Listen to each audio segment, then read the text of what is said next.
మీరు చాలా సంవత్సరాల నుంచి ప్రార్థిస్తున్న ప్రార్థన కోరిక నెరవేరకుండా ఒకవేళ మీ జీవితాల్లో జరుగుంటే మీరు ధన్యులు.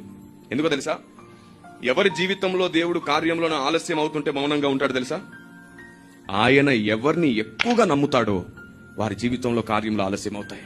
ఏంటా నమ్మకం అంటే, దేవుడు కొందరి విషయాల్లో వాళ్ళు అడిగింది వెంటనే ఆ ప్రజెంట్ సిచ్యువేషన్ కావాల్సింది ఇవ్వాలనుకోడు.